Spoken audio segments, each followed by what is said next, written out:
आहा, देखिए कल हम लोग कहाँ तक पहुंचे थे। कल हम समझा दिए थे आप लोगों को कि जो द्वैध शासन प्रणाली बंगाल में लागू हुई थी, याद है, निजामत एंड दीवानी एंड निजामत दोनों समझा दिए थे क्या। अच्छा, निजामत और फौजदारी, ठीक ना, यही समझाए थे ना, निजामत एंड फौजदारी ना। तो आते हैं कल के क्लास में थोड़ा।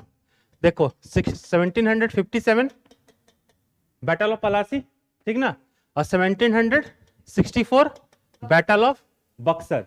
ये दोनों में अगर नहीं लिखे तो लिख लेना, ये रॉबर्ट क्लाइव के अंदर में लड़ा गया था। ठीक, रॉबर्ट क्लाइव, अंग्रेजों की सेना को नेतृत्व कौन प्रदान कर रहा था, लीडर कौन था अंग्रेजों का, रॉबर्ट क्लाइव, लिख लीजिए CLIVE। ठीक, और आपका जो 1764 में 1764 में जो बैटल ऑफ बक्सर हुआ था, वहां ब्रिटिश आर्मी को कौन, क्या 64 57 कल भी लिखवाए थे हम इसको, 1757 कल भी लिखवाए थे ना हम। ठीक, यहां जो ब्रिटिश आर्मी को लीड कर रहा था उनका नाम था हेक्टर मुनरो। हेक्टर मुनरो,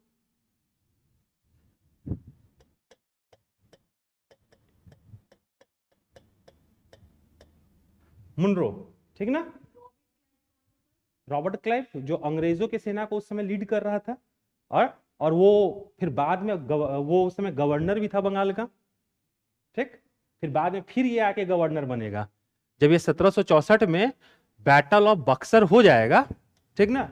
तो कल ही हम आप लोग को लिखवाए थे कि 1765 में ट्रीटी ऑफ इलाहाबाद होता है ना।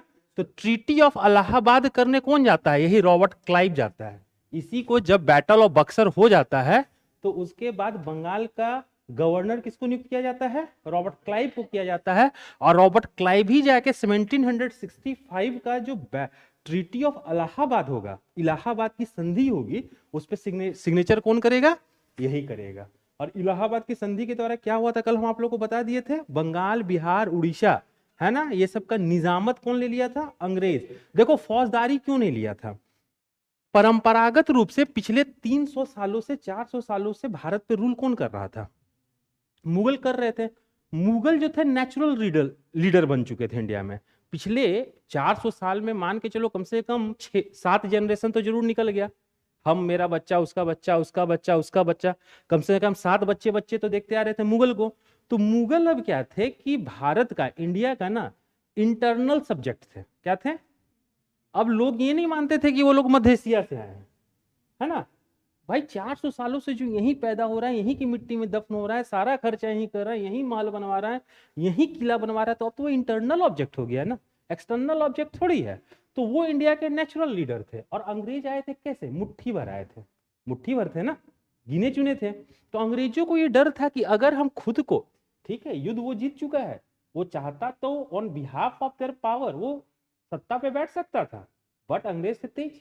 उनको लगा कि नहीं, अभी टाइम उपयुक्त नहीं है, अगर हम सिंहासन पे बैठ गए ना तो हो सकता है जनता रिवॉल्ट कर दे विदेशी समझ के, और हम मुट्ठी भर हैं, हो सकता है जनता को लगे अरे यार ये तो विदेशी है, मुट्ठी भर है, गिना चुना 5 आदमी है, आके बैठ गया है, मार के भगा देगा हमको। ये अंग्रेज बहुत अच्छे से समझ रहे थे। तो उन्होंने क्या किया, निजामत को अपने हाथ में ले लिया। निजामत को, पैसा है ना, और आपके पास पैसा है मतलब सब आप ही के कंट्रोल में है ना। कोई कितना भी फेंक ले, बट जाना पड़ता है निर्मला सीतारमन के पास ही, फाइनेंस मिनिस्ट्री वही है। पैसा ही नहीं देंगे तो आप क्या कर लीजिएगा, आपको गाड़ी दे दी है, तेल भराने का पैसे नहीं दे रहे हैं, क्या कर लीजिएगा आप, है ना। तो क्या किया इन्होंने, निजामत अपने हाथ में रखा और फौजदारी को दे दिया राजा साहब को, नहीं बेटा आप ही संभालो, ठीक ना। देखो ये जो है 1765 से लागू, इसको बोलते हैं dual system of government, dual system of government, क्या बोलते हैं, द्वैध शासन प्रणाली, द्वैध शासन प्रणाली, ठीक ना। ये देखो कब से कब तक चला, ये 1765 में स्टार्ट हुआ ना, इलाहाबाद की संधि से 1765, और यहां से लेके ये 1772 तक चला। कहां तक चला, 1772 तक। लिखते चलो, हाथ बढ़ाते चलो, लिखते चलो, हम बहुत ज्यादा नहीं लिखवाएंगे, लेकिन जो ये सब लिखवाते जा रहे हैं आप इसको लिखते जाओ, बाकी तो आप लोग को वहां से मिलेगा ही।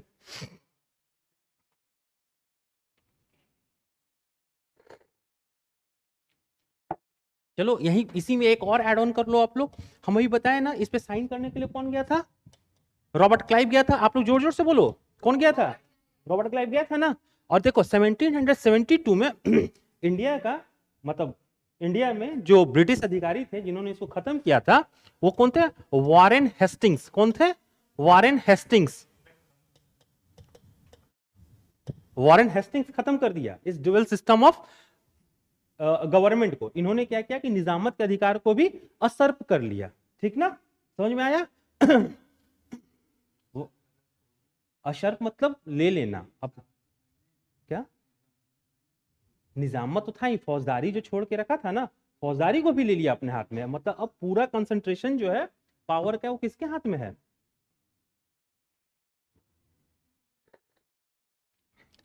देखो तुम लोग थोड़ा सा लेट कर गए ना, बहुत इंपॉर्टेंट टॉपिक समझा रहे थे, छूट गया। ठीक, चलो सटाक से सुनो। कल द्वैध शासन प्रणाली समझा रहे थे ना हम लोगों को, आप लोगों को, जिसमें निजामत और फौजदारी अलग अलग था।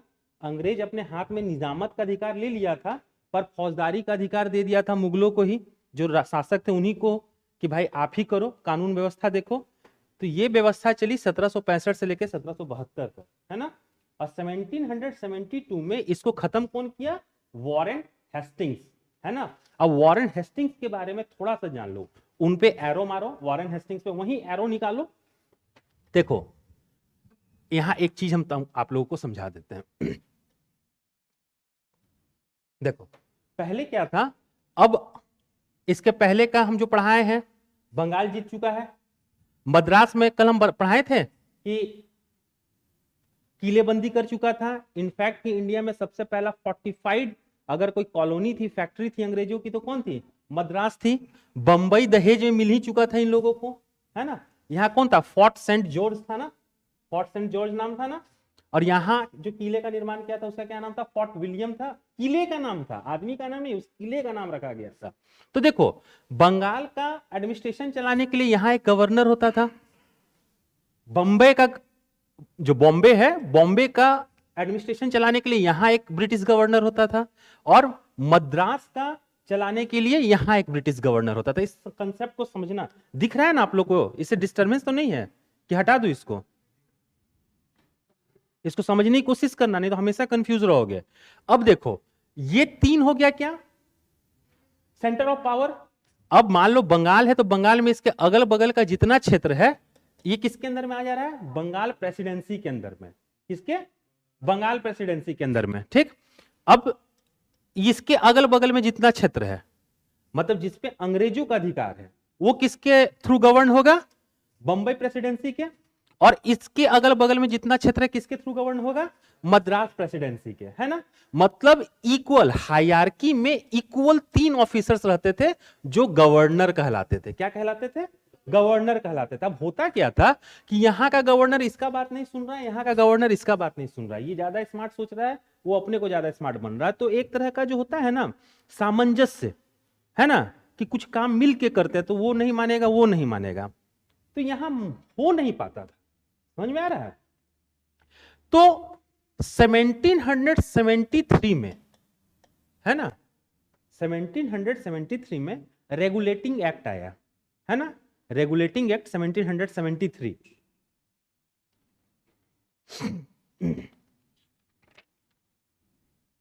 रेगुलेटिंग एक्ट 1773, है ना।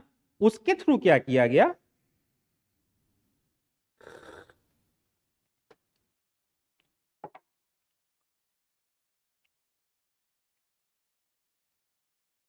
रेगुलेटिंग एक्ट 1773 आप लोग लिखे।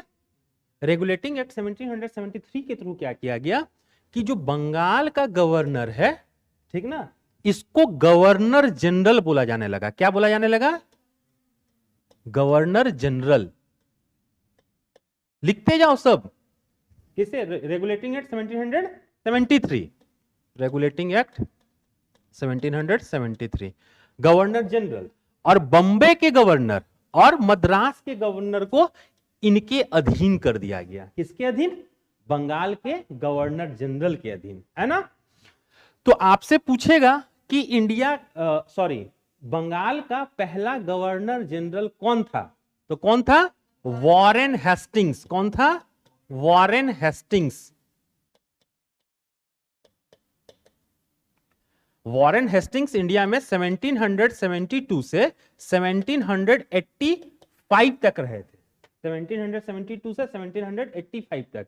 इनके बारे में अगर स्टोरी जानना चाहोगे ना, तो एक क्लर्क के रूप में इंडिया आया था। ईस्ट इंडिया कंपनी का एक क्लर्क था, बट इतना गुणवान व्यक्ति था कि धीरे धीरे प्रगति करते करते बंगाल का गवर्नर जनरल बन बैठा था। समझ में आ रहा है?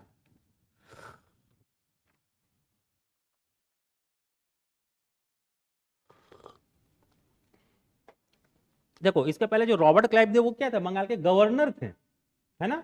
तो बंगाल का पहला गवर्नर जनरल कौन था? वॉरेन हेस्टिंग्स था। और यही एक और चीज ऐड ऑन कर लो, ये क्या हो रहा है? बंगाल का गवर्नर जनरल, ठीक, यही 1772 में बंगाल का कैपिटल कलकत्ता को बनाया था। किसको बनाया था?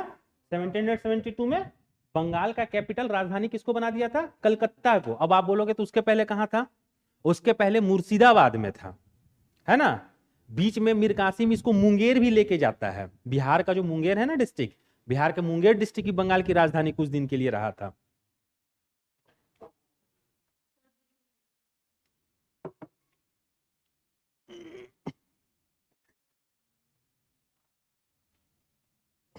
अब थोड़ा सा बैक को इधर कर दो, बैक को इधर कर दो।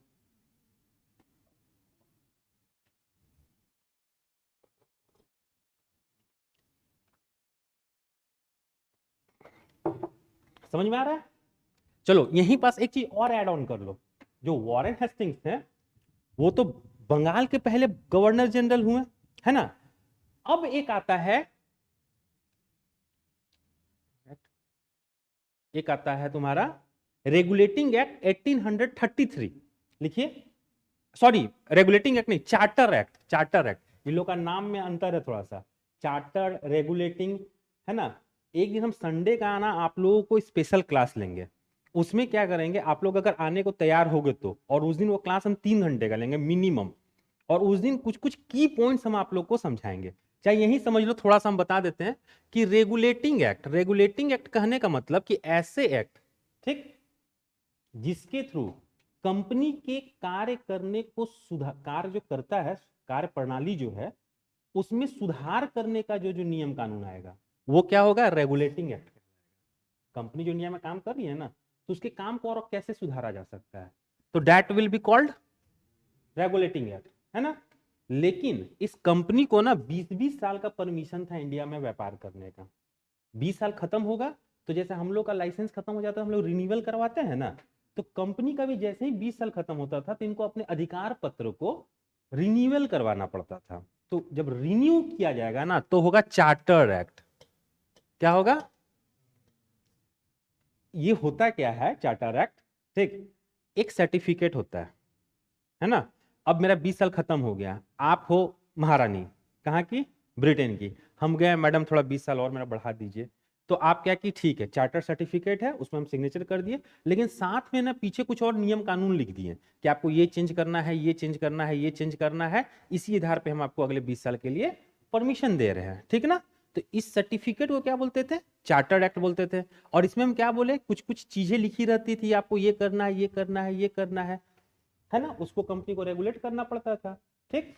तो चार्टर एक्ट 1833, चार्टर एक्ट 1833, इसके थ्रू क्या किया गया कि बंगाल के गवर्नर जनरल को और भी ज्यादा पावर दिया गया, ठीक? और इनको इंडिया का गवर्नर जनरल कहा जाने लगा। किसका? इंडिया का नहीं नहीं, वॉरेन हेस्टिंग्स को नहीं। देखो, वॉरेन हेस्टिंग्स तो कब से कब है? 1772 से 1785। इसके बाद वॉरेन हेस्टिंग्स चल जाएंगे, उसके बाद कोई और गवर्नर जनरल आएगा। इस टाइप से लिस्ट लंबा है। फिर फाइनली आएगा चार्टर एक्ट 1833, है ना? ये कमोबेश कब आ रहा है? 1773 में आया था रेगुलेटिंग एक्ट, ये 1833, मतलब कितना दिन हो गया? 30 साल उधर और 30 20 50 50 साल बाद मतलब इंडिया में 50 साल तक बंगाल का जो गवर्नर जनरल था वही हेड था, है ना। अभी भी बंगाल का ही गवर्नर जनरल हेड रहेगा, बट उसको और उसके पावर को ऐड ऑन कर दिया जाएगा, उसको और शक्तिशाली बना दिया जाएगा। और 1833 के चार्टर एक्ट के द्वारा क्या किया जाएगा कि जो बंगाल का गवर्नर जनरल है उसको अब भारत का गवर्नर जनरल बोला जाएगा। क्या बोला जाएगा? भारत का गवर्नर जनरल। तो इस समय ये जब चार्टर एक्ट आया था उस समय इंडिया के बंगाल के जो गवर्नर जनरल थे वो कौन थे? Lord William Bentinck. कौन थे? Lord William Bentinck.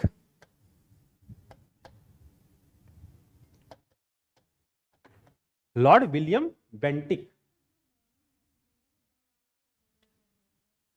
फर्स्ट पूरे इंडिया के, वही तो हम समझाने जा रहे हैं, मतलब लिखवाने जा रहे हैं आप लोगों को। ये चीज समझ में आ गया?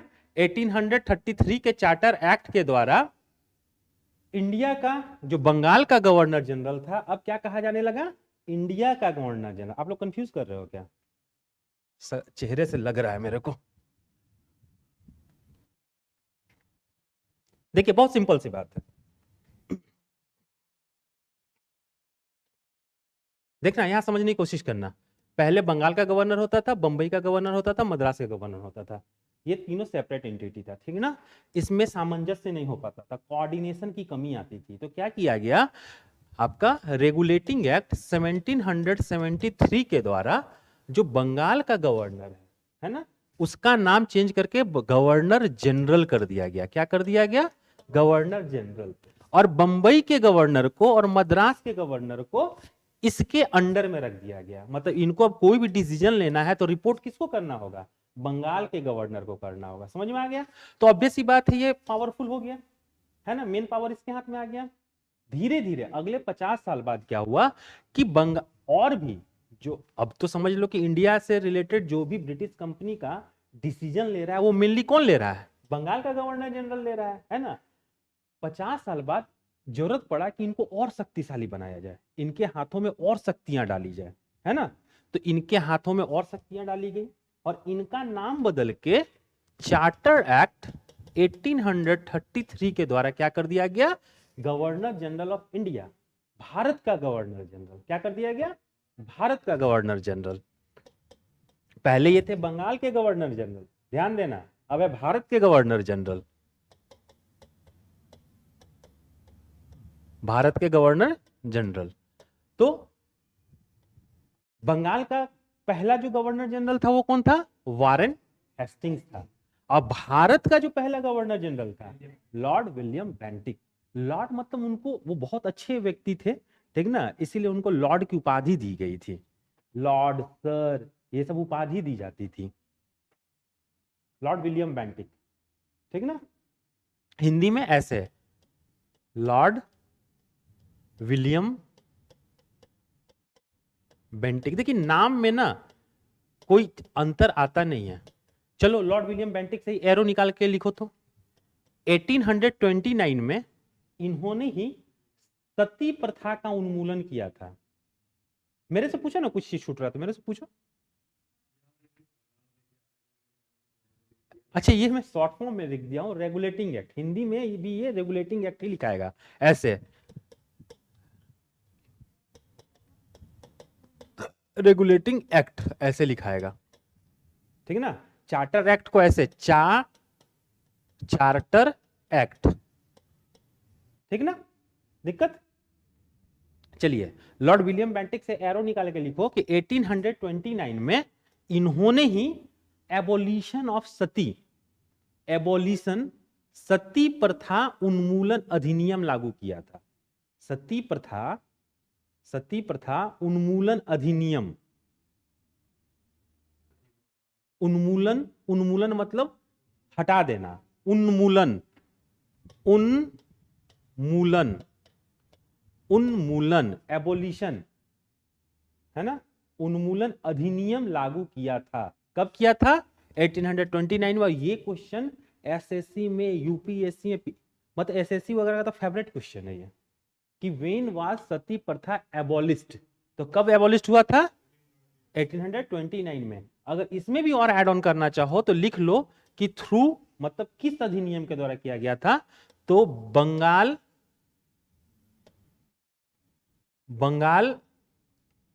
हिंदी में तो इसको बोला जाता है बंगाल अधिनियम 17, इंग्लिश में क्या बोलते हैं हम, हाँ बंगाल रेगुलेशन 17 को तो 17 बोलते हैं, मेरे को कोई मालूम, ये रेगुलेशन वर्ड नहीं याद रहा था। बंगाल रेगुलेशन ऐसे लिखना 10/5/11/17 समझ में आया क्या? हिंदी में लिखिए बंगाल अधिनियम 17 ऐसे लिखना, वो वाला 17 मत लिख देना ऐसे 17 है ना। मतलब सती प्रथा उन्मूलन अधिनियम जो लागू किया गया था वो 1829 में किया गया था, और किसके थ्रू किया गया था? बंगाल अधिनियम 17 के थ्रू, है ना। तो ये दोनों चीज पूछा हुआ है आपके एसएससी में, ये भी पूछा हुआ है और ये भी पूछा हुआ है आप लोगों से, है ना। अब फिर हम आगे बताएंगे कि ये जो 1829 में लागू हुआ था, इसमें जो है राजा राम मोहन राय का बहुत ज्यादा योगदान था, ठीक ना, राजा राम मोहन राय का, वो हम आगे बताएंगे, अभी बताएंगे तो कंफ्यूज कर जाओगी आप लोग। तो चलिए, क्लियर है ये चीजें, है ना। ड्यूअल सिस्टम खत्म हो गया। हाँ, अब देखो बंगाल, बॉम्बे, मद्रास, इन सबों पे फुल फ्लेज प्रशासन चल रहा है अंग्रेजों का। अब आपके सामने जो सबसे इंपॉर्टेंट टॉपिक आता है वो लिखिए लैंड रेवेन्यू सिस्टम। लिखिए लैंड रेवेन्यू सिस्टम, लिखिए एकदम हाथ को एकदम स्पीड चलाइए मशीन गन की तरह। लैंड रेवेन्यू सिस्टम, भू राजस्व प्रणाली। अच्छा, आप इसीलिए रुकी हुई थी क्या? अभी याद आया। लैंड रेवेन्यू सिस्टम, भू राजस्व प्रणाली, है ना। देखिए यहां समझने का कोशिश करिएगा, चीजें तो आप लोग को नोट्स मिल ही जाएगा, यहां समझने का कोशिश कीजिएगा।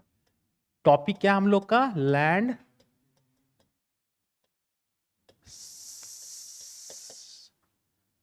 है ना, लैंड रेवेन्यू सिस्टम, भू राजस्व प्रणाली। देखो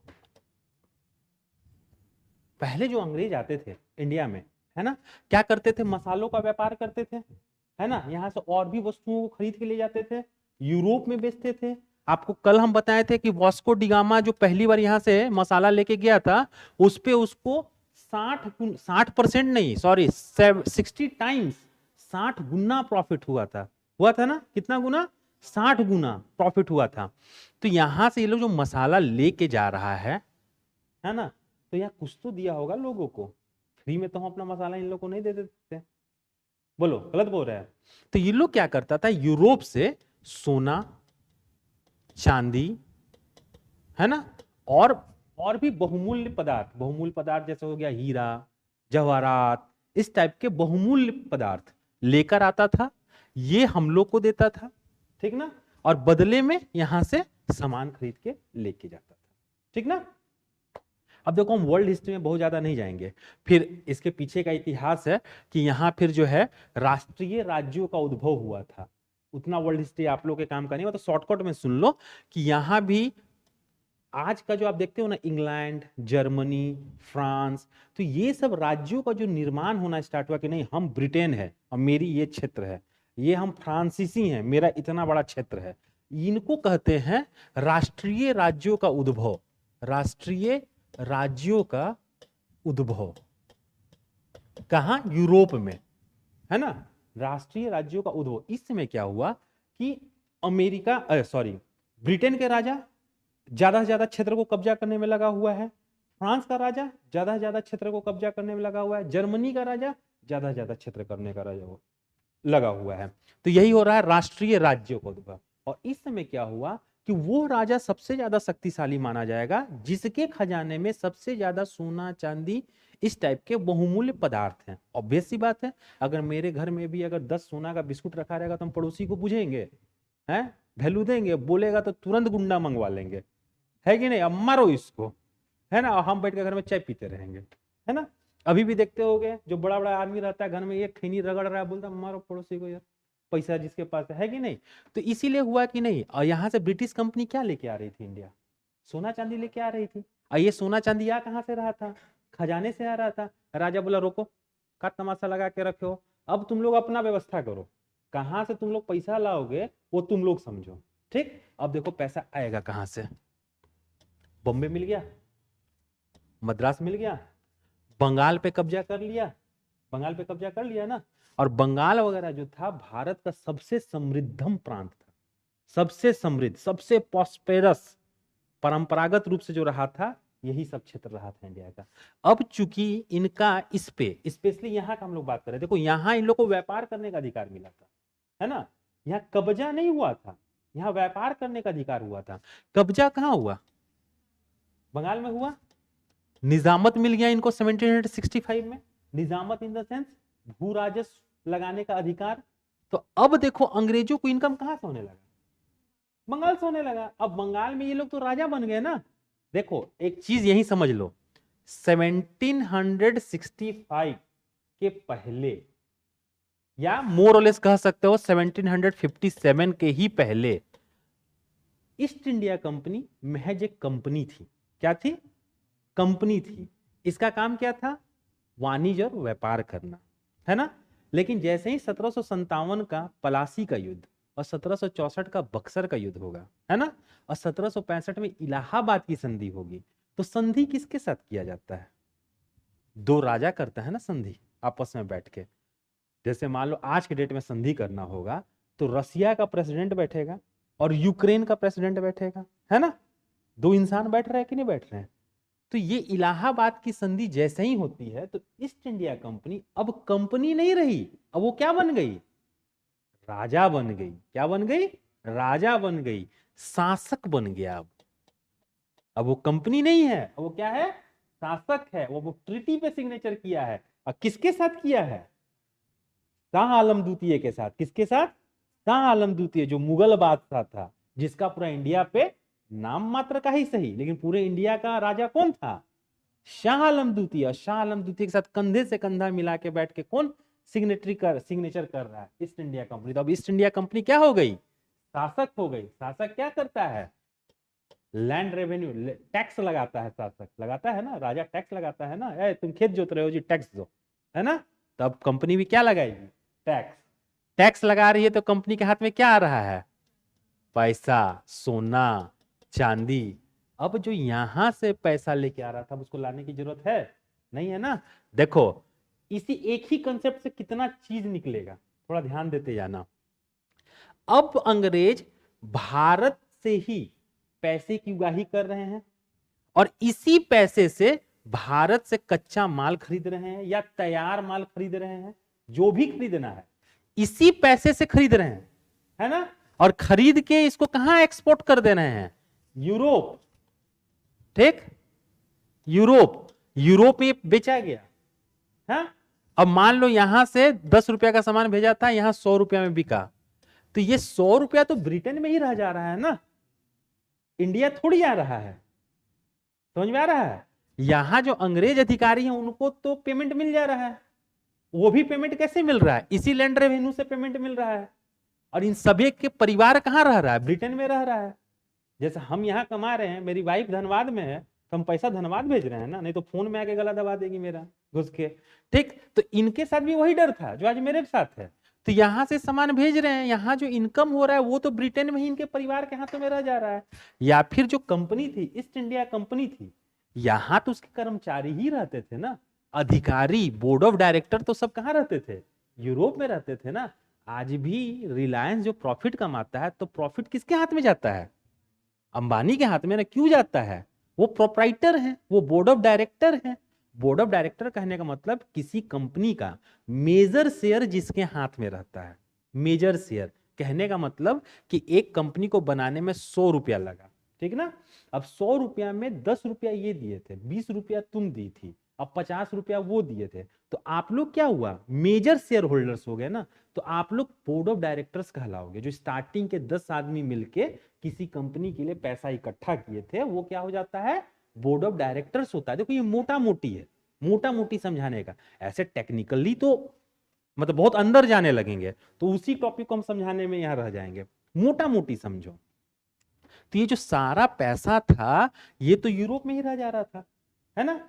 अब एक चीज गौर करो, भारत के पैसे से ही भारत का माल खरीदा गया, है ना, और इसको एक्सपोर्ट कहां कर दिया गया, और पैसा प्रॉफिट कहां रह गया, इंडिया को क्या मिला, सुनी बटा सन्नाटा, कुछ मिला। इसके पहले यहां से सोना चांदी आ रहा, ये सोना चांदी यहां ये लोग दे रहे थे और यहां से माल खरीद के भेज रहे थे, प्रॉफिट कमा रहे थे, और वो प्रॉफिट यूरोप में रह जा रहा था। यही कारण है कि स्टार्टिंग में इंडिया के जितने भी राजा महाराजा थे वो लोग सबों ने कंपनियों को प्राश्रय दिया। क्यों? क्योंकि इनको प्रॉफिट हो रहा था ना, ये सोना चांदी लाके दे रहे थे, टैक्स पेड कर रहे थे। बट अब इंडिया को सब कुछ मिलना बंद हो गया। समझ में आया? इसी चीज को बोलते हैं ड्रेन ऑफ वेल्थ। क्या बोलते हैं?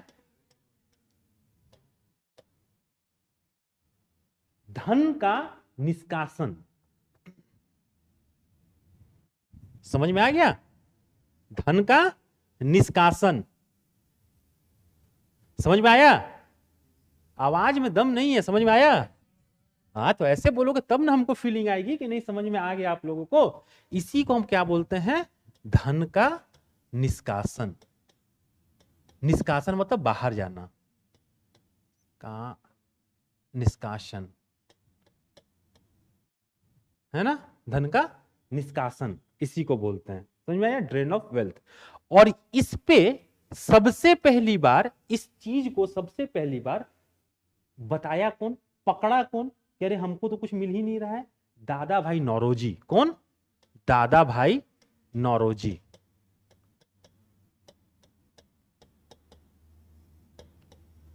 ठीक, इन्होंने एक बुक लिखी थी, poverty and un-British rule in India. ये बुक लिख लीजिए, ये अक्सर पूछता है। कब? 1867 में। हिंदी वाले भी इसको ऐसे लिखेंगे, poverty and British rule in India. बुझे?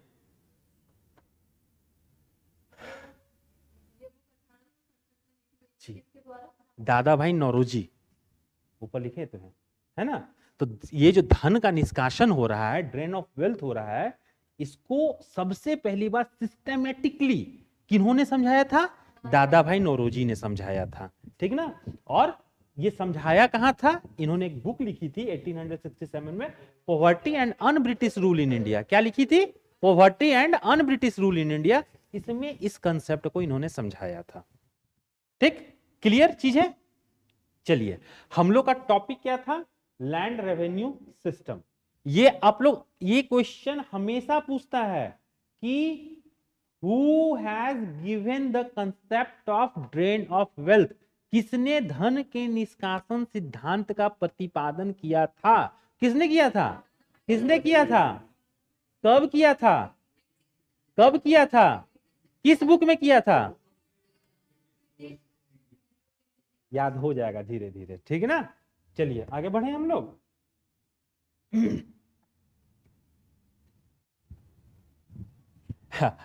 इसी के संबंध में एक जॉन सुलिवन नाम के ब्रिटिश ऑफिसर्स थे, ब्रिटिश ऑफिसर थे, उनका नाम था जॉन सुलिवन।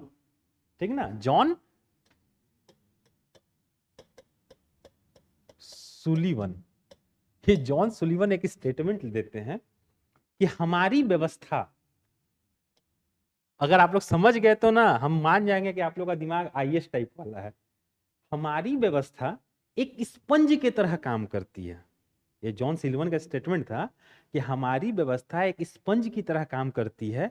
हम गंगा के तट से सभी अच्छी चीजों को सोख लेते हैं, है ना, और टेम्स नदी के किनारे ले जाके निचोड़ देते हैं। समझ में आया स्टेटमेंट? ये यूपीएससी में पूछा हुआ क्वेश्चन है। ये हालांकि स्टेटमेंट यूपीएससी का नहीं है, स्टेटमेंट किसका है? जॉन सुलिवन का है। और इस पे यूपीएससी ने क्वेश्चन पूछा था कि आखिर जॉन सुलिवन क्या कहना चाहते हैं। कोई बता सकता है यहाँ जॉन सुलिवन क्या कहना चाहते हैं? और जो बताएगा उसको आज जो है हम 5 रुपया का 5 स्टार चॉकलेट खिलाएंगे। बताओ। अरे चलो 10 रुपया खिला देंगे।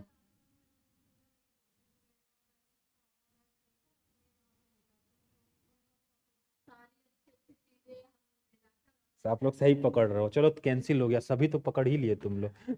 देखो यहाँ ऐसे गंगा नदी है ना? गंगा नदी है ना? और सबसे पहले कहाँ बंगाल में भू राजस्व लगाया था। स्पंज क्या होता है? स्पंज देखे हो जी आप लोग? कम से कम बाइक वाइक चलाते हो गए तो देखते हो उसमें एक स्पंज रहता है जिसमें पॉलिश लेके हम लोग मारते हैं। वो क्या होता है? देखने में एकदम हल्का होगा, उसको पानी में डुबाओ तो अपने वेट से चौगुना पानी सोख लेता है, और उसको ऐसे दबाओगे तो हरहरा के पानी गिरेगा। तो जॉन सुलिवन बोलते हैं कि हम लोग का जो व्यवस्था है, हम लोग का जो काम करने का तरीका है वो एक स्पंज की तरह है। हम लोग गंगा नदी के किनारे से सभी अच्छी चीजों को सोख ले रहे हैं और लेके जाके टेम्स नदी कहाँ है जी? लंदन टेम्स नदी के किनारे है ना, वहां ले जाके निचोड़ देते हैं। समझ में आया? यही जॉन सुलिवन कहा था। चलिए अब हम लोग आगे बढ़ते हैं। हम लोग का टॉपिक क्या है? Land revenue system. देखो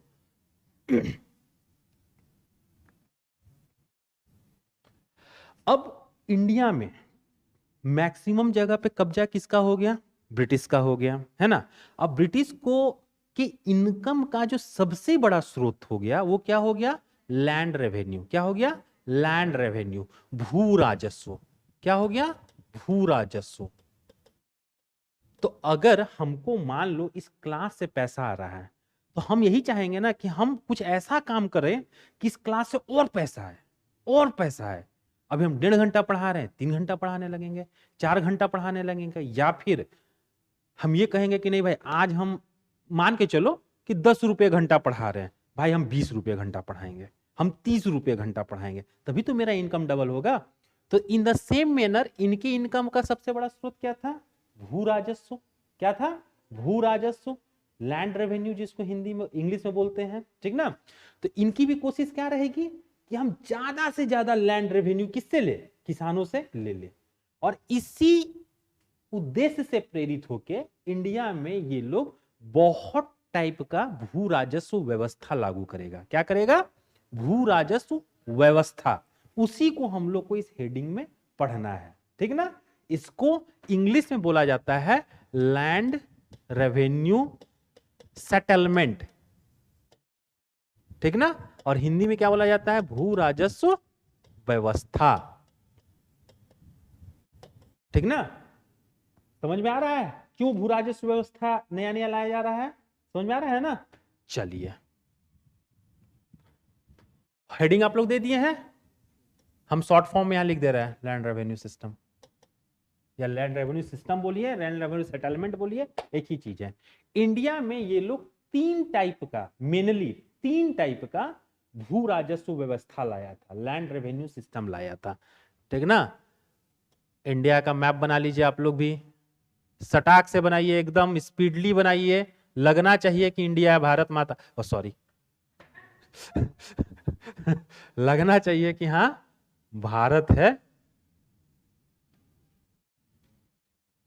अरे मेरा बोर्ड छोटा पड़े, हमको इतना प्यार है ना इंडिया से कि हमको कितना भी जगह दे दो ना, हमारे को जगह छोटा ही हो जाता है, हम इंडिया को फैलाते जाते हैं।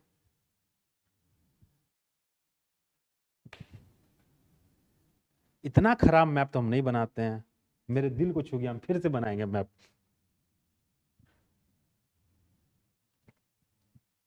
इतना खराब कैसे बन जाएगा मैप? चलो आप लोग बनाओ।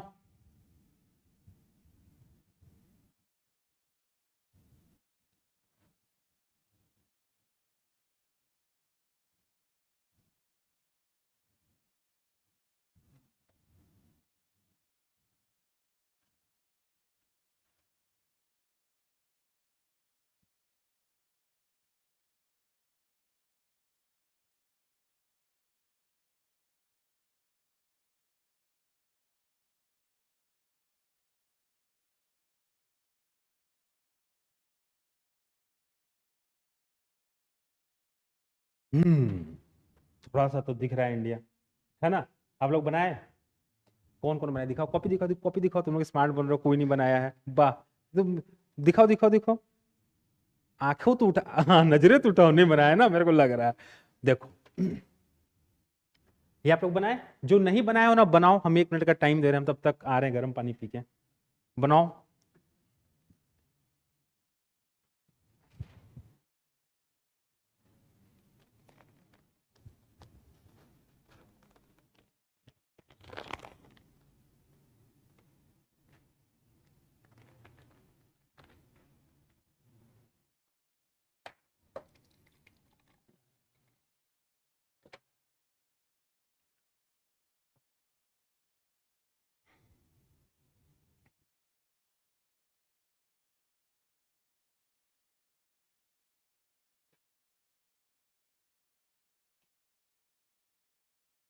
बन गया?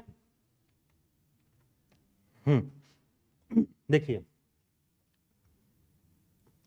ये वाला जो पार्ट है, बंगाल बिहार उड़ीसा, कौन? बंगाल बिहार उड़ीसा, है ना? यहां लागू होगा ये जो व्यवस्था कहलाएगी, मतलब इस वाले क्षेत्र में जो लैंड रेवेन्यू सिस्टम, भू राजस्व व्यवस्था लागू होगा, उसको हम लोग बोलेंगे इस्तमरारी व्यवस्था। क्या बोलेंगे? इस्तमरारी व्यवस्था, या स्थायी बंदोबस्त भी इसको बोलते हैं। क्या बोलते हैं? स्थायी बंदोबस्त, बंदोबस्त, स्थायी बंदोबस्त इसी को बोलते हैं इंग्लिश में permanent settlement, permanent settlement, permanent settlement. इसी को इस्तमरारी व्यवस्था भी बोलते थे। क्या? इस्तमरारी व्यवस्था, इसी का नाम था, ठीक ना? इस्तमरारी लिखवा दे, इंग्लिश में लिखो।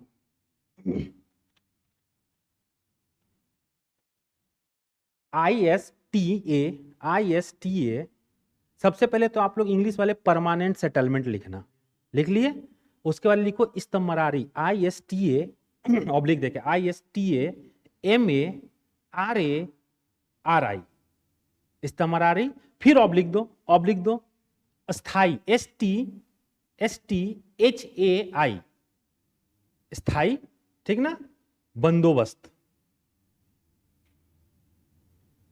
सॉरी आप लोग बंदोबस्त नहीं, आप लोग सेटलमेंट लिखना इंग्लिश में, हिंदी वाले बंदोबस्त। देखो फिर से हम क्लियर कर दे रहे हैं, हिंदी में इसको बोलेंगे क्या? स्थायी बंदोबस्त ऑब्लिक इस्तमरारी व्यवस्था, ठीक ना? चलिए ये यहां लागू हो गया। और देखो बंगाल बिहार उड़ीसा, और यहां यूपी में बनारस का नाम सुन रहे हो ना? अभी तो सब कोई बनारस का नाम जानते होंगे, नहीं जानोगे तो मोदी जी NSA लगवा देंगे, ठीक ना? क्या है? बनारस। या बनारस पे भी क्या लागू था? परमानेंट सेटलमेंट लागू, ठीक। अब ये जो साउथ इंडिया वाला क्षेत्र है जहां अंग्रेजों का अधिकार है, देखो ये चीज हमेशा याद रखना कि पूरे इंडिया पे अंग्रेज कभी नहीं अधिकार कर पाए थे, है ना? या नहीं किए थे।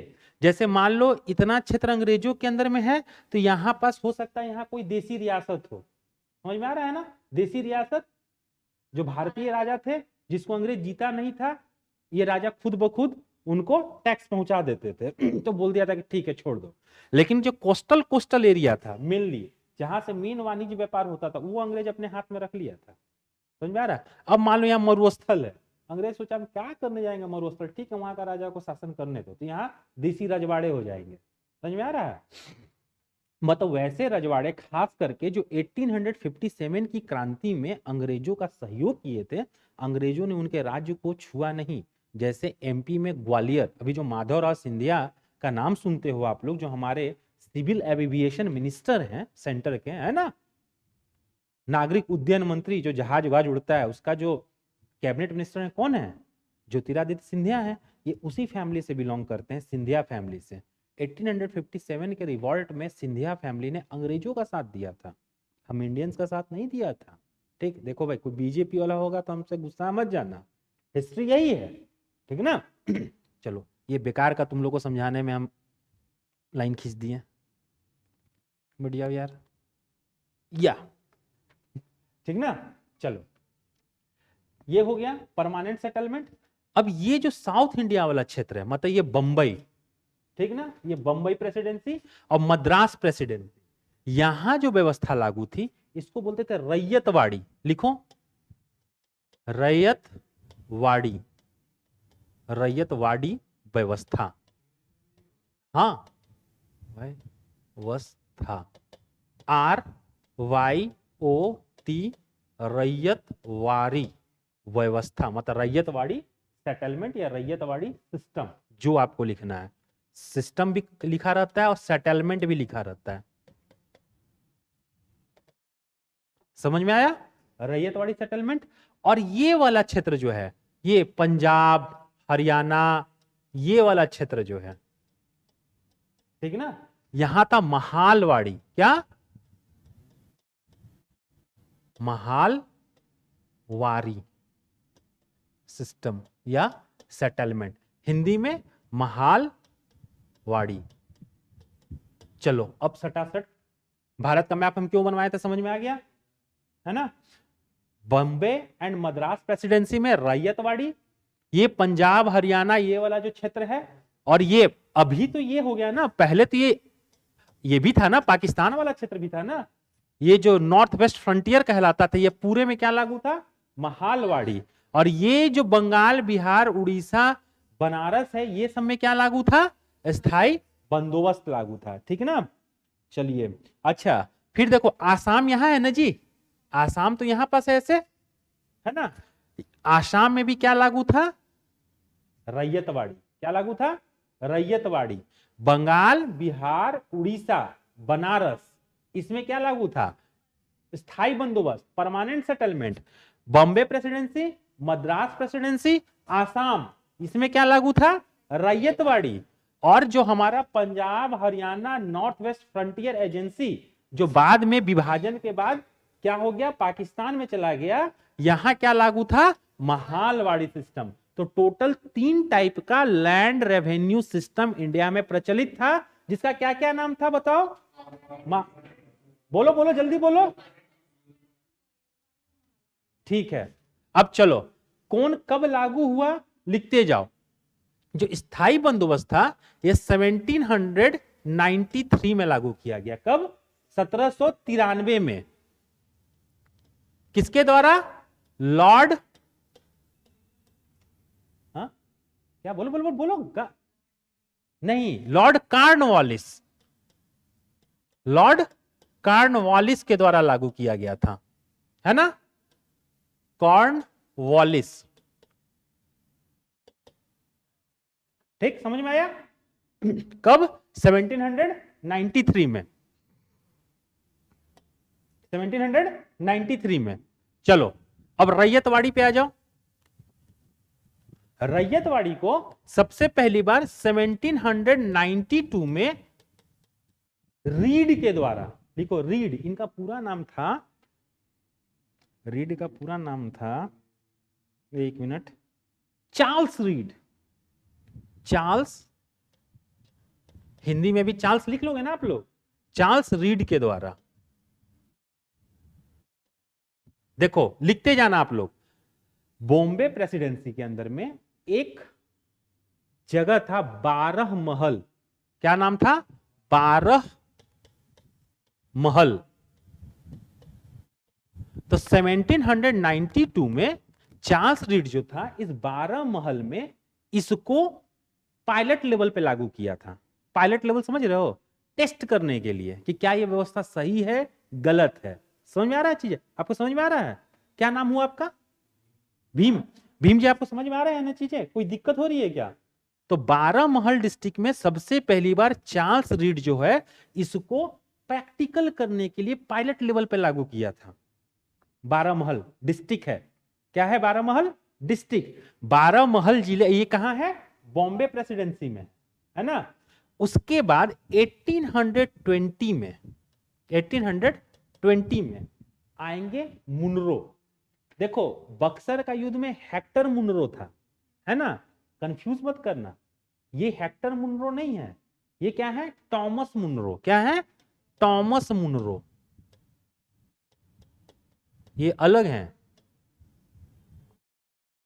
1820 में टॉमस मुनरो बनते हैं गवर्नर, ठीक ना, और वो क्या करते हैं कि इसका प्रसार जो है मद्रास प्रेसिडेंसी में और बंबई प्रेसिडेंसी में करवा देते हैं। तो दो नाम आ जा रहा है आप लोग के सामने, Charles Reid and Thomas Munro, 1792 में 1820 में। समझ में आ गया? अब देखो महालवाड़ी व्यवस्था पे आओ, है ना। महालवाड़ी व्यवस्था जो लागू हुआ था ये सबसे पहली बार 1822 में लागू हुआ किया गया था। कितना में? 1822 में, 1800 और ये किसके द्वारा किया गया था? लिखो, हॉल्ट मैकेंजी, हॉल्ट मैकेंजी।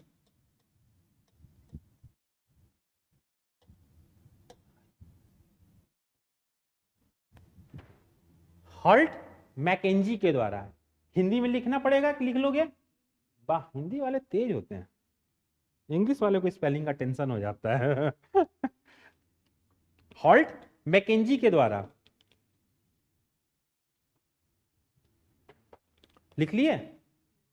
ये हो गया इसका फैक्ट, है ना। अब हम इसका कंसेप्ट समझाते हैं आप लोगों को कि आखिर था क्या ये।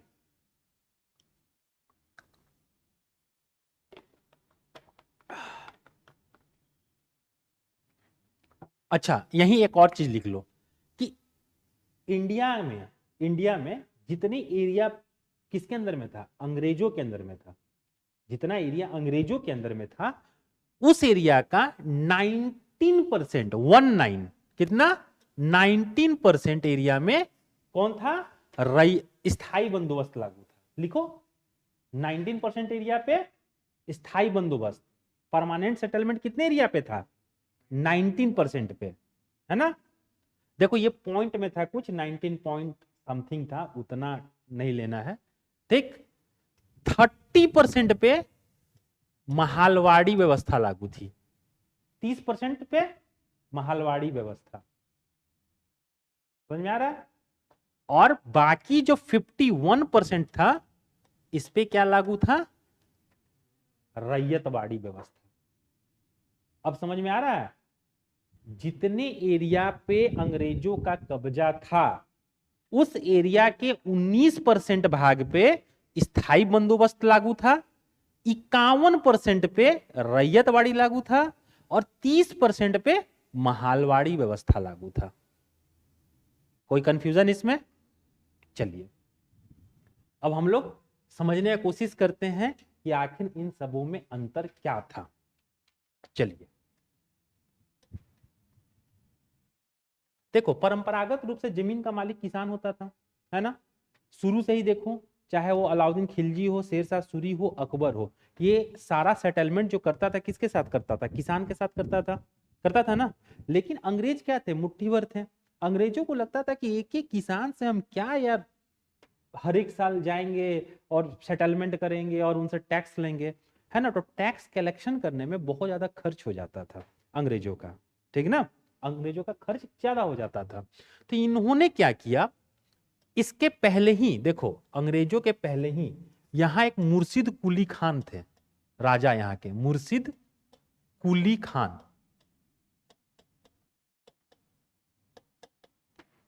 मुगलों के समय तो मनसबदारी व्यवस्था लागू थी। मनसबदारी व्यवस्था क्या थी हम आप लोग को समझा चुके हैं, वो अब हम यहाँ नहीं समझाएंगे। जब मुर्शिद कुली खां बना तो उसने मनसबदारी की जगह यहाँ इजारेदारी व्यवस्था लागू किया। इजारेदारी व्यवस्था, है ना। इजारेदारी व्यवस्था क्या होता है? आप लोग इंग्लिश में इजारेदारी सिस्टम।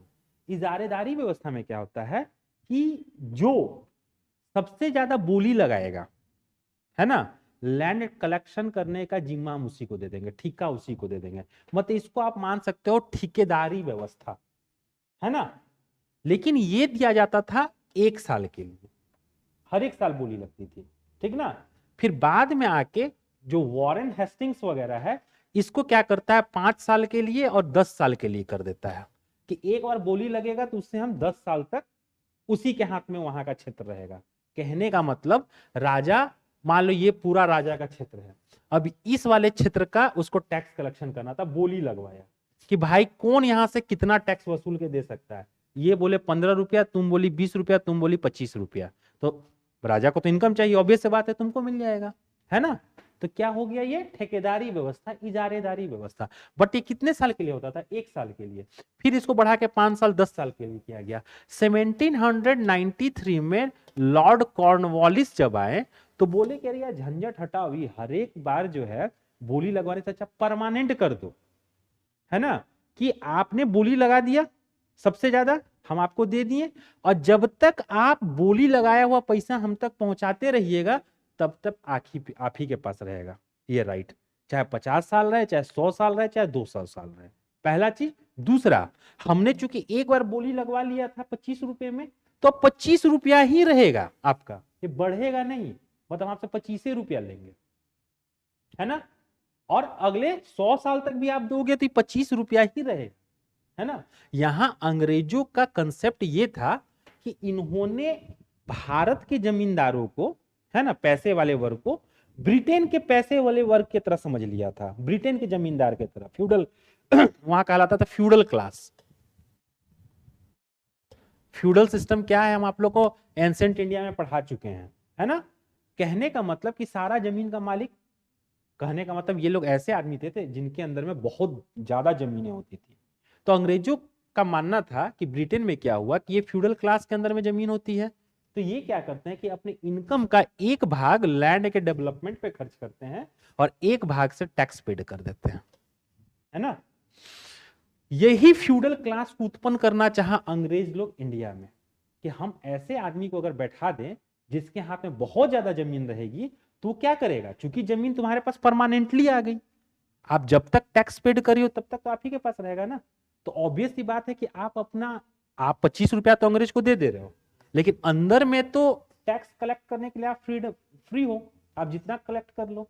तो आप क्या करोगे, कुछ पैसे को इन्वेस्ट करोगे जमीन में ताकि उससे ज्यादा फसल उत्पन्न हो, है ना। सिंचाई का व्यवस्था करवाओगे, इरिगेशन का व्यवस्था करोगे ताकि प्रोडक्शन बढ़े। अंग्रेज यही भूल कर गया। इंडिया का जो फ्यूडल क्लास था, जमींदार, वो उतने प्रगतिशील नहीं थे, उनका जो माइंड था उतना मेच्योर नहीं था। ये जमीन हमको मिला है, इसको हम डेवलपमेंट करेंगे तो मेरा इनकम बढ़ेगा, जैसे कि ब्रिटेन का फ्यूडल क्लास। इंडिया का फ्यूडल क्लास लूटने में ही लगा। समझ में आया। अब देखो यहां एक चीज और समझो, पहले ये सारा लैंड जो था किसका था, पीजेंट्स का था किसानों का था, है ना। अब इसके ऊपर एक बैठा दिया गया आदमी जो सबसे ज्यादा बोली लगाया, जिसको हम लोग बोलेंगे जमींदार। क्या बोलेंगे, जमींदार, फ्यूड, है ना। अब देखो पहले मालिक कौन था, किसान था, अब मालिक कौन हो गया, जमींदार। और जमींदार को यह अधिकार दिया गया कि मान लो एक जमींदार के अंदर में इतनी बड़ी भूमि है और इसमें 100 किसान है, मान लो ये किसान अगर टैक्स नहीं पेड कर पाया तो इसकी जमीन को छीन के ये किसी और को दे देगा, है ना। जबकि पहले क्या था, जमीन बेचने का अधिकार किसको था, किसान को, है ना, क्योंकि जमीन का मालिक कौन था, किसान था। अब जमीन का मालिक कौन हो गया, जमींदार हो गया। और पीजेंट्स, किसान, मालिक से क्या बन गए, काश्तकार बन गए। क्या बन गए, काश्तकार। काश्तकार और किसान में अंतर होता है जी, हमेशा याद रखिएगा। काश्तकार वो होता है जो जमीन को जोतता है और जोतने के बदले में उसको मजदूरी मिलती है ना। लेकिन किसान कौन व्यक्ति होता है, जो जमीन को जोतता है या जिसका जमीन का मालिकाना हक जिसके पास रहता है, वहां से जो भी उत्पन्न होगा वो उसी का होगा। बट काश्तकार, उसको वेजेस मिलेगा।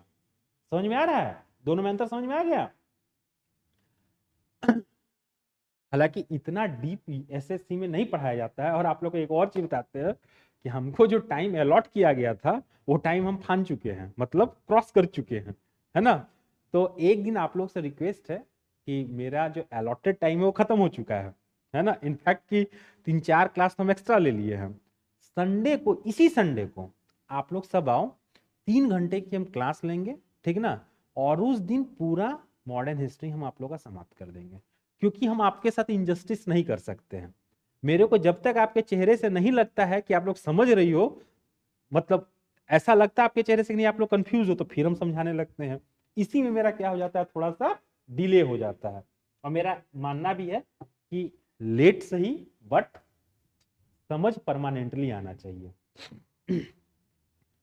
समझ में आ गया जमींदारी व्यवस्था, है ना। अब जमींदारी व्यवस्था में एक चीज और लिख लेना वही वाला बुक में, कि जो कलेक्शन होता था उसका 10/11 कितना, 10/11 भाग कंपनी ले लेती थी और 1/11 भाग जमींदार को के पास छोड़ दिया जाता था, है ना। 10 बटा लिख लो रेट 10 बटा, ये पूछा हुआ क्वेश्चन है परमानेंट, आप लोग के एसएससी में पूछा हुआ है परमानेंट सेटलमेंट वाला में, स्थायी बंदोबस्त वाला में लिखना कि ये यहां है, अरे कहां गया, सॉरी, ये इस वाले में जो लिखे हो ना, यहां रेट लिख लेना, दर में 10/11 भाग कंपनी का और 1/11 भाग जमींदार का। समझ में आ गया, समझ में आया। चलिए अब यहां क्या हुआ, ये देखा गया, इस ये रैयतवाड़ी लागू करने के सॉरी स्थायी बंदोबस्त लागू करने के पीछे कंपनी का उद्देश्य ये था कि उनका इनकम फिक्स हो जाए, पहला। दूसरा वो मतलब वो झंझटों से बचे, एक एक किसान से टैक्स लेना था, अब क्या है जमींदार टैक्स वसूल के दे रहा है, तो कॉस्ट ऑफ कलेक्शन, है ना, लैंड रेवेन्यू कलेक्ट करने का जो कॉस्ट था वो कम होगा, तो भी कंपनी को प्रॉफिट होगा। और एक इनकम उनकी स्थायी हो गई कि तुम बोली लगा दी 25 रुपया में, अब तुम जब तक दोगी 100 साल तक दोगी, 100 साल तक मेरा इनकम फिक्स है, चलो हमको ये नहीं झंझट है कि इस बार कितना होगा और अगले साल कितना होगा। तो कंपनी अगले 10 साल का अपना प्रोग्राम बना सकती है, अगले 20 साल का प्लानिंग कर सकती है ना। इसी पॉइंट ऑफ व्यू से इसको लागू किया गया था। बट यहाँ हुआ क्या ना, किसानों का शोषण बहुत ज्यादा बढ़ गया, मालिक जमींदार बन गया।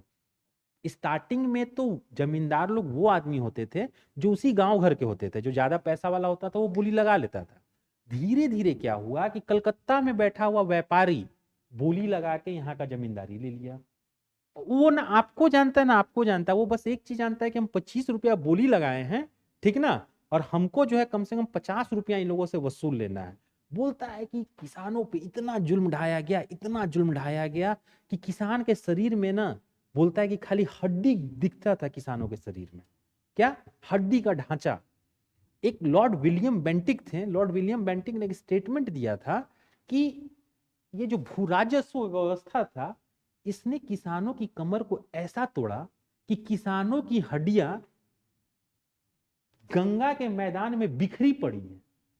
मतलब किसान कर्ज तले दबते गया, मर जा रहा है भूख से, क्यों, सारा पैसा तो जमींदार ले रहा है, लठैत जमींदार का, है ना। रैंडमली ये लोग इतना जुल्म ढाने लगे थे कि मान लो किसी किसान की बेटी सुंदर है, ठीक ना, उसकी बेटी को उठा के ले गए, अगर किसान विरोध किया तो उसका जमीन भी छीन लिए, है ना। इतने टाइप का क्या होने लगा था, शोषण होने लगा था।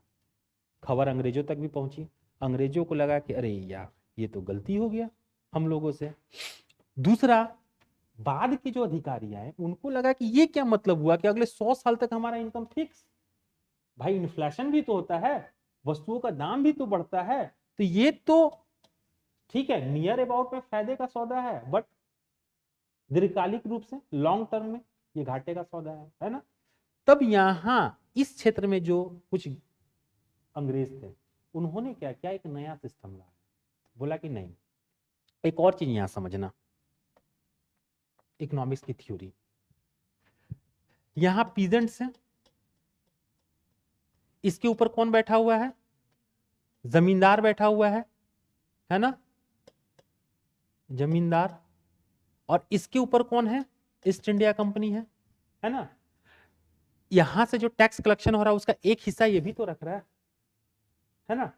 तो कंपनी के अधिकारियों को, जो तुम्हारा रीड और टॉमस मुनरो जैसे, चार्ल्स रीड और टॉमस मुनरो जैसे अधिकारी थे, उनका मानना था कि ये जो जमींदार जो हिस्सा ले रहे हैं ना, ये कंपनी का हिस्सा मार रहे हैं, है ना, पहला चीज। दूसरा, अगर इनको हम बीच से हटा देते हैं तो ये जो हिस्सा मार रहे थे, इससे क्या होगा कि थोड़ा पैसा हम किसानों को राहत दे देंगे और थोड़ा पैसा हम ले लेंगे।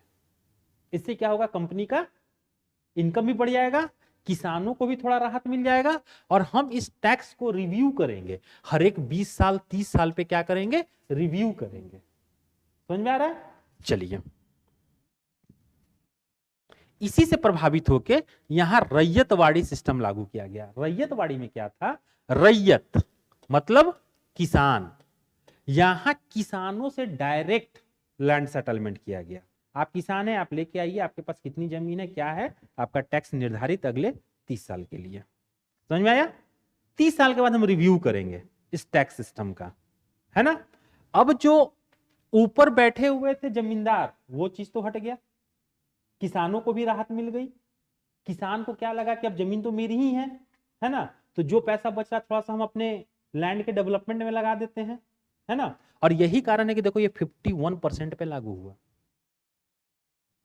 अब आप बोलोगे तो यहां तो विन विन कंडीशन हो गया किसानों के लिए, नहीं, घुमा पिला के अंग्रेजों को तो अपने इनकम को मैक्सिमम करना था ना, ठीक।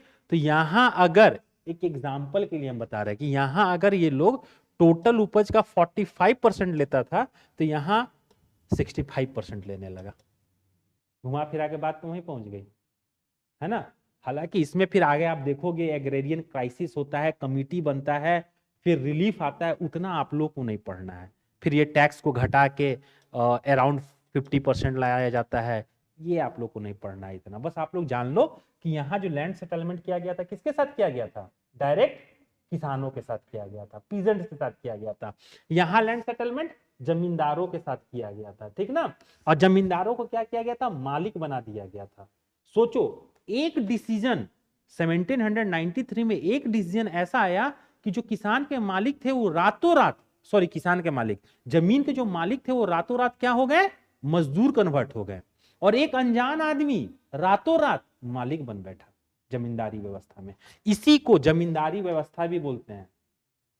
स्थायी बंदोबस्त, इस्तमरारी व्यवस्था, स्थायी व्यवस्था, और इसी को जमींदारी व्यवस्था भी बोलते हैं। लिख लीजिए, जमींदारी व्यवस्था, जमींदारी सिस्टम।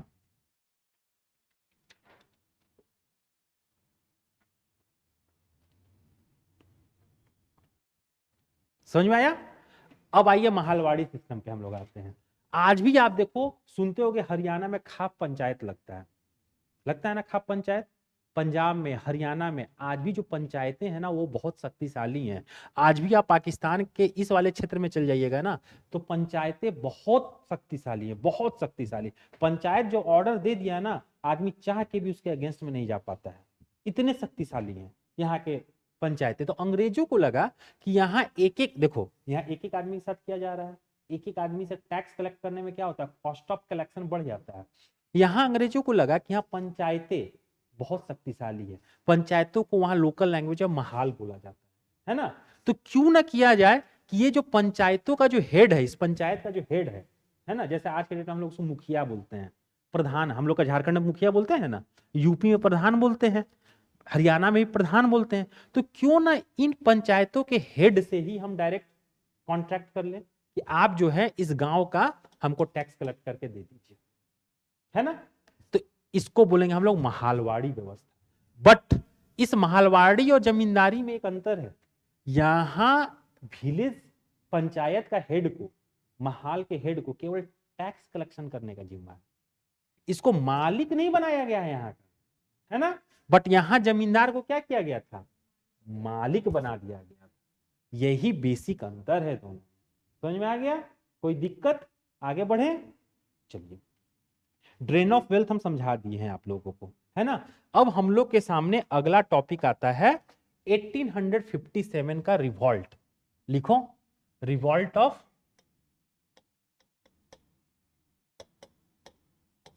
1857, 1857 की क्रांति, है ना।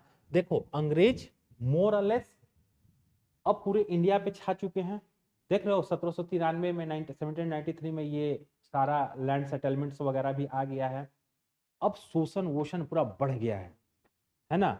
अब अंग्रेज जो हैं हर एक क्षेत्र में हस्तक्षेप कर रहे हैं, चाहे वो धर्म का क्षेत्र हो, चाहे जो भी क्षेत्र हो। तो चलो पहले इसका हम लोग रीजन देखते हैं। रीजन, तो रीजन में सबसे पहला रीजन क्या था, एक्सप्लॉयटेशन।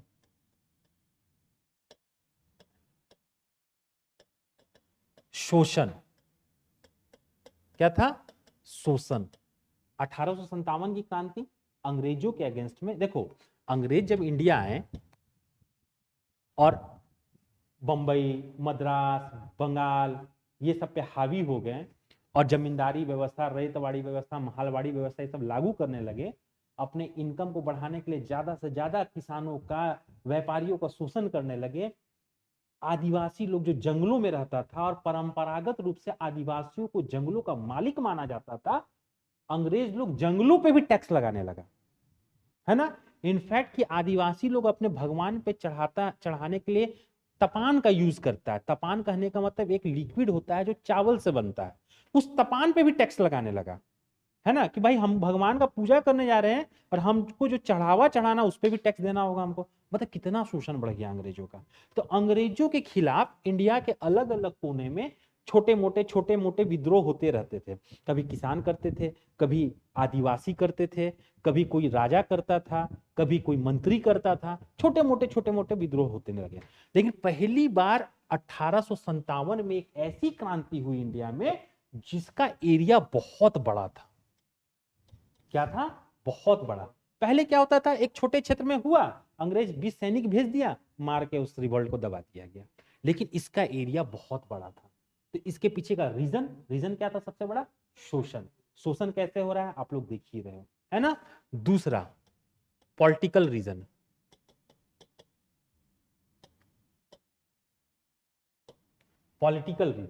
पॉलिटिकल रीजन में आप देखो, जैसे वॉरेन हेस्टिंग्स आया। वॉरेन हेस्टिंग्स आया, इंडिया का नाम मात्र का ही सही, लेकिन इंडिया का पेश कौन था? मुगल बादशाह था, है ना। जैसे शाह आलम द्वितीय हो गया। सबसे लास्ट जो मुगल बादशाह था वो कौन था? बहादुर शाह जफर था। तो जब वॉरेन हेस्टिंग्स आया था, कब? 1772 में। इस समय मुगल बादशाह को 26 लाख का पेंशन देता था कौन? ईस्ट इंडिया कंपनी, है ना। ईस्ट इंडिया कंपनी 26 लाख का पेंशन देता था और इससे सारा अधिकार ले लिया था अपने हाथ में, कि भाई अब आप राजा फाजा खाली नाम मात्र के हो, टैक्स हम वसूलेंगे, प्रशासन हम चलाएंगे, आप लोग 26 लाख रुपया ऐस करते रहो। वॉरेन हेस्टिंग्स आया, बोला कहा देंगे 26 लाख रुपया, सब काम तो हम कर, हटाओ इन लोगों को, ठीक ना। ये 26 लाख रुपया रोक दिया पेंशन, ठीक ना। रीजन समझ में आ रहा है? देखो, साउथ इंडिया में यहां मराठों में तात्या टोपे थे, ठीक ना। कायदे से मराठों का सरदार तात्या टोपे को बनना था। अंग्रेज लोग माना ही नहीं, बोला कि ना नहीं मानेंगे। क्यों? क्योंकि तात्या टोपे जो थे ना, गोद लिया हुआ पुत्र थे। क्या थे? गोद लिया हुआ पुत्र। अंग्रेज लोग बोला ना ना, गोद लिया हुआ पुत्र को हम शासक वासक नहीं मानेंगे, ठीक ना। तो भाई तात्या टोपे जैसे लोग क्या हुए, सरदार क्या हुए, अंग्रेजों के विरोधी हो गए, ठीक। समझ में आया? लिखते जाओ फटाफट। देखो फिर देखो 1852 में, इधर लिखो, देखो 1852 में, 1848 से 1856 में के बीच में इंडिया का गवर्नर जनरल, इंडिया का, क्योंकि 1833 में ही इंडिया का गवर्नर जनरल कहलाने लगा, तो अब उसके बाद सब क्या होंगे? इंडिया के गवर्नर जनरल। तो 1848 से 1856 के बीच भारत का गवर्नर जनरल कौन था? लॉर्ड डलहौजी। कौन था? लॉर्ड डलहौजी। लॉर्ड डलहौजी, ठीक ना। लॉर्ड डलहौजी दो तीन नियम लाया, दो तीन कानून लाया, जिससे क्या हुआ कि पॉलिटिकल एरेना में, राजनीतिक क्षेत्र में, राजाओं लोगों में बड़ा गुस्सा व्याप्त हो गया। किनके विरुद्ध? अंग्रेजों को विरुद्ध। सबसे पहले लाया 1852 में इनाम कमीशन। इनाम कमीशन,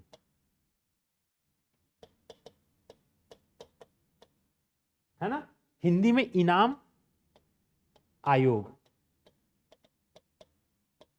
इनाम आयोग, देखो ये इनाम आयोग का काम क्या था? उसको पूरे इंडिया में सर्वे करना था, ठीक।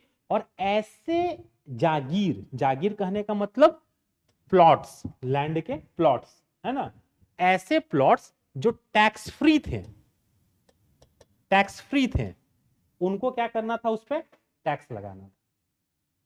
समझ में आ रहा है? जो टैक्स फ्री थे उन पे टैक्स लगाना था। फिर इसने क्या किया? इसी लॉर्ड डलहौजी ने ही एक नया डॉक्ट्रिन लाया था, डॉक्ट्रिन ऑफ लैप्स। क्या लाया था? Doctrine of lapse. व्यापगत का सिद्धांत, व्यापगत का सिद्धांत। इस व्यापगत के सिद्धांत का अर्थ क्या होता है आप समझना। देखो अभी भी आप देखोगे ना कि जो बड़े बड़े लोग होते हैं, इलीट क्लास स्पेशली, इनमें ना इनफर्टिलिटी ज्यादा होती है। इनफर्टिलिटी समझ में आ रहा है? बच्चा पैदा नहीं हो पाता है। उसके पीछे रीजन क्या है? बहुत सारा कारण है। एक तो देखो ये लोग जो बड़े बड़े आदमी होते हैं बहुत टेंशन में रहते हैं, रात रात भर जगेंगे, काम करेंगे, ऑलवेज टेंशन में रहेंगे। तो जब आप टेंशन में रहते हो तो थोड़ा सा आपका सेक्सुअल लाइफ जो होता है वो इफेक्ट पड़ता है उस पर, ठीक ना। आदमी उसके प्रति बहुत ज्यादा रुझानित नहीं होता है। दूसरा, इनका खान पान थोड़ा गड़बड़ होता है, शराब पिएंगे दबा के, सिगरेट पिएंगे दबा के। तो आप लोग बायोलॉजी में पढ़ते हो एक term sperm count. Sperm count, sperm count क्या होता है कि जो जाइगोट बनता है, आप लोग देखो ये बायोलॉजी का चीज है, जाइगोट। अच्छा ठीक है, जो जाइगोट बनता है ना, तो जाइगोट कैसे बनता है? स्पर्म और ओवम ये दोनों के क्या होते हैं? फर्टिलाइजेशन से बनता है। तो स्पर्म में कीड़े होते हैं जो जाके अंडे को मादा के शरीर में क्या करता है? फर्टिलाइज करता है। तो इनका नंबर्स गिरने लगता है, जिसके चलते क्या होता है? इनफर्टिलिटी आती है। तो शासकों में देखा जाता था कि इनफर्टिलिटी रहती है, अभी भी होती है बड़े लोगों में काफी। तो पहले क्या था कि जिन राजा का बच्चा नहीं होता था वो किसी को गोद ले लेता था, और वो मरा तो उसके बाद राजा उसका गोद लिया हुआ बच्चा बनता था, ठीक है ना। परंतु इस नियम के तहत, डॉक्ट्रिन ऑफ लैप्स के तहत क्या होता था कि अगर कोई ऐसा राजा जिसका अपना बच्चा नहीं है ना, तो वो अब गोद लिए हुए बच्चे को शासक नहीं बना सकता। समझ में आ रहा है? अब गोद लिए हुए बच्चों को शासक नहीं बना सकता। जैसे ही आप मरिएगा आपके राज पे कब्जा किसका हो जाएगा? ब्रिटिश का हो जाएगा। तो वैसे राजा जिनका खुद का संतान नहीं था वो इनके विरोधी हो गए ना विरोधी। तो इनाम कमीशन, डॉक्ट्रिन ऑफ लैप्स। अब आपको देखने को मिलेगा कि बहुत सारी रियासतें, देसी रियासतें जैसे सतारा, जैतपुर, बघाट, संभलपुर, उड़ीसा का संभलपुर, है ना, ये सब रियासतें जो थे ये सब इसी डॉक्ट्रिन ऑफ लैप्स के तहत अंग्रेजों ने अपने अधिकार में ले लिया था। यहाँ के राजाओं का क्या था? संतान नहीं था। अब बाकी का चीज जो है हम नेक्स्ट क्लास में पढ़ाएंगे। देखिए यहाँ हम एक चीज क्लियर कर देते हैं आप लोगों को कि